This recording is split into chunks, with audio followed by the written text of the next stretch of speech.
I saw that they were using this kind of container for some of the mixes that they use here in the kitchen. From the assessment that I did, I felt na parang they really want everything exposed. They want to see a quick view of their stocks.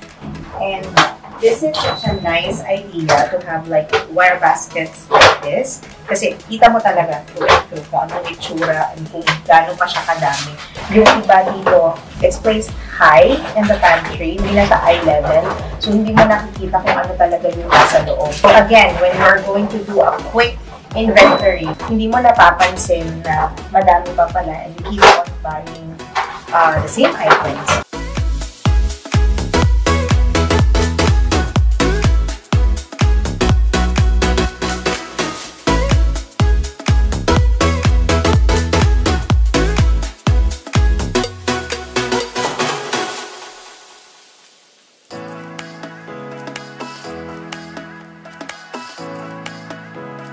I saw this yesterday in Makeroom, and this is a Utopia spice stock station. It can hold 24 bottles. Tingnan natin. So let's unbox.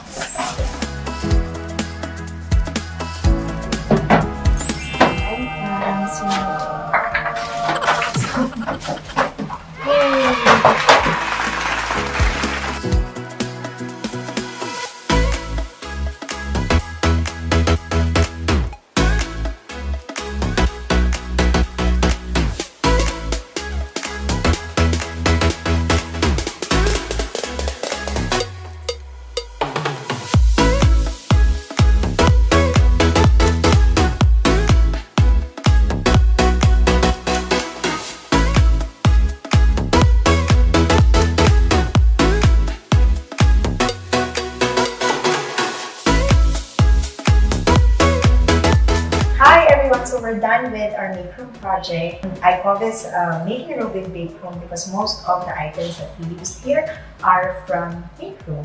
So I'm going to give you a little tour of what we did in this kitchen. I'm going to start with the spices. So you remember that before they used a yellow tray here, the color actually reflects dun sa light. So mas nagiging madilim yung itsura ng area na to.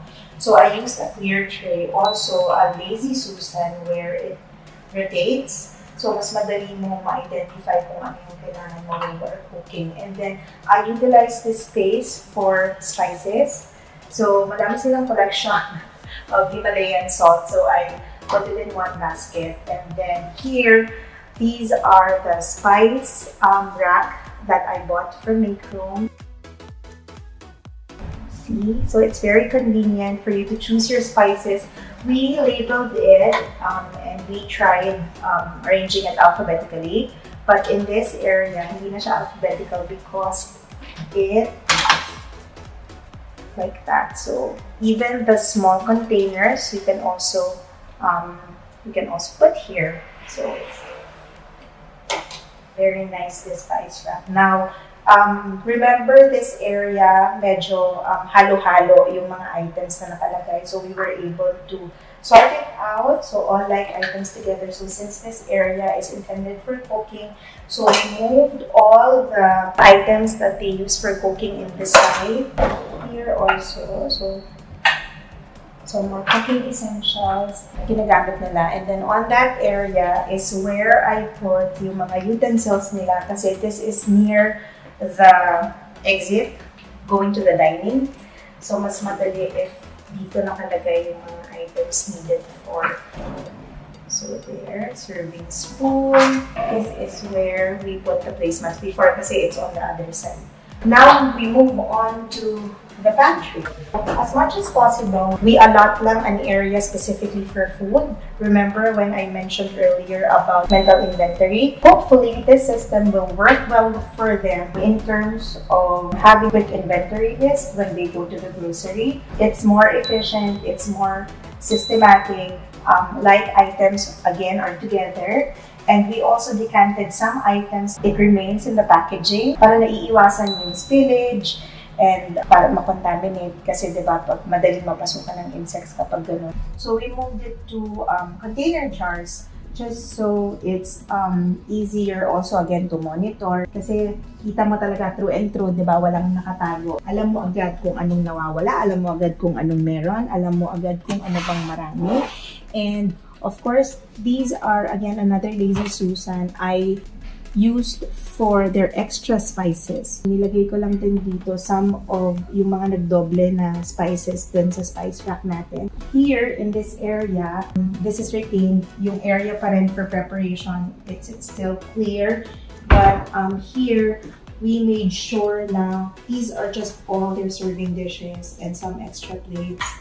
The baking stuff, we moved it somewhere else para sama-sama yung mga magkakapareho. And then, of course, this is what they use for dining. And there, we also use this stand that we got from Makeroom to store these trays. Moving on to this area, remember there is like a shelf here. We were able to lift everything up in the pantry and also on this side, where we made a specialized pantry, meaning all pasta, sauces, and of course the noodles and the macaronis are here. So if they want to cook pasta, they will just go to this station and look for their ingredients. And if they want to do baking, this is the area for it.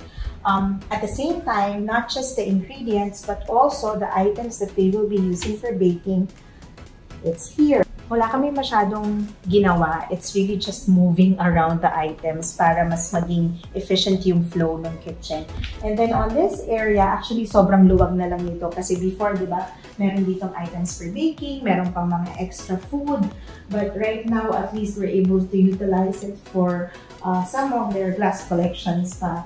And in fact, we can still make use of the space here, but because we cannot put anything anymore na, sayang naman. So, yan na yung nilagay namin dyan para at least hindi naman, wala naman tayong blank space. But, of course, with a little adjustment, they will have more space in their kitchen in case they will be doing some groceries over the holidays. And, yeah. So, I hope you enjoy this little project that we had. I pretty much enjoyed revamping this little kitchen, just little organizing and sorting, finding the perfect storage or the perfect location for the items that you have at home. You will right away feel a little lighter. You will notice that you will cut time when you move around your home, and there are a lot of benefits actually when you do organizing. So I hope you learned something from our episode today. Until the next one, stay neat, everyone.